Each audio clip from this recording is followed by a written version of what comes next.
কথা একটা মনে হচ্ছে কই নাই আর হগলবালা কেন আর আইনা নাই কই যাই গেই হগলবালা এক রাজা মনে ধরছে কাঁচা আম খাইতো কিয়া ঘুমাই লইছিল কারে জিগাইতে আসছি কিয়া এবার মনে মনে আমি খাইতাম না কয় আমি ঘুরতাম আমি ফাঁক না হইলে খাইলাম বলে কাঁচা আম খাইতাম না আমি হুদুদি কয় আমি ঘুরতাম এই হ্যাঁ কাঁচা ফাঁক না হইলে খাইলাম বলে দাঁত নাই চিপ্পা দিলে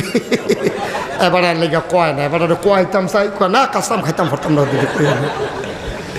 রাজার মনে ধরছে কি আম খাইব কাঁচা আমের সিজন শেষ একটা 12 মাসে আম গাছ লাগাইছে করতে জানি হ্যাঁ রাজার খবর হইন না তো নিজের গাছের তো নিজের হাতে ফাইরা আম একটা লইয়া গেছে রাজার ভাই রাজমশাই আপনারা আমরা সবাই তো মায়া করি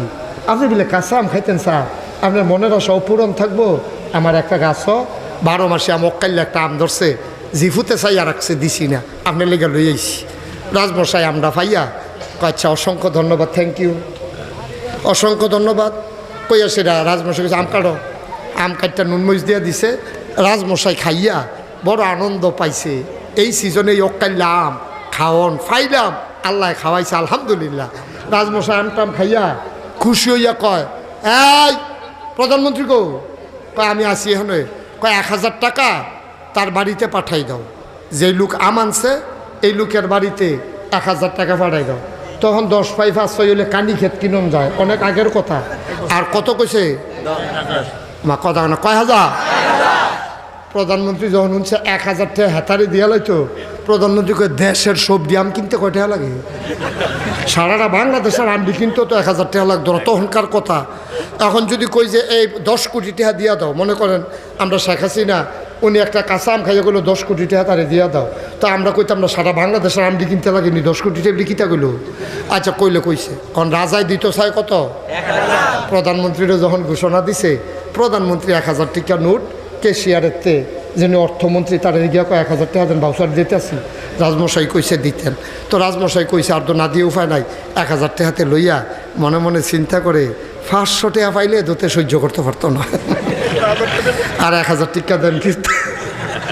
তে করছে কিতা প্রধানমন্ত্রী নিচে 1000 নিজের একটা দিছে 500 ওই বিভাগীয় যে এই বিভাগীয় প্রধান চিটাগাং বিভাগের যে প্রধান হ্যাঁ রে কইছে যে তুমি একটা কাম করো এই 500 টাকা ওই আমলারে দেবিদ্দার নিজামিয়া পরিবারে 500 টাকা পাঠাই দাও হেতে চিটাগাং বিভাগীয় কমিশনার এটা ভাইয়া তার মাথাটা গেছে গরম হইয়া কি তারে কয় ভুলে কইলো নাকি 500 টাকা আবার দেখি তো একটা আমের দাম 5 পাই না হইলো 10 পাই 500 টাকা দিয়ালে তবে কিতা কইলো তো এই বিভাগীয় প্রধান 250 রাখিয়া 250 পাঠাইছে ডিসি সাহেবের কাছে ডিসি সাহেবে এই 250 টাকা যখন পাইছে মোবাইলে ফোন পাইছে যে ওই বাড়েরা নিজামিয়া পরিবারে 250 টাকা ওই যে অকাল্লা আমদার কাছে ধরছে জনাব মোহাম্মদ আব্দুল কুদ্দুস ওনাকে খবর দেন না দিয়া দাও তো এই ডিসি সাহেবে এটা পাঠাইছে দেবিদ্দার টিউনু অফিসও টিউনু সাহেবে দেখা 250 দেখা মাথাটা গরম হয়ে গেছে সারা বছরে বেতন পাই 5 টাকা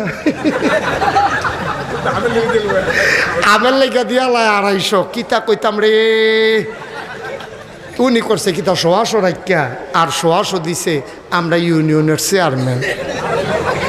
এই ইউনিয়নের নাম কিতা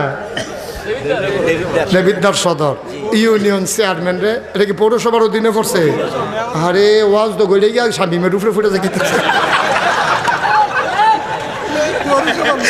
স্বামীমে অহনো ইয়াসারছে না ওইলে পড়বো আর কি তো ওনারাকে হুন্না রাখলে কথাটা কাম হইব কেন ভালো হয়েছে ভালো হয়েছে ফোরো কুফরা ফোরক লইয়া শুধু কাল্লা যা করে করবে এখন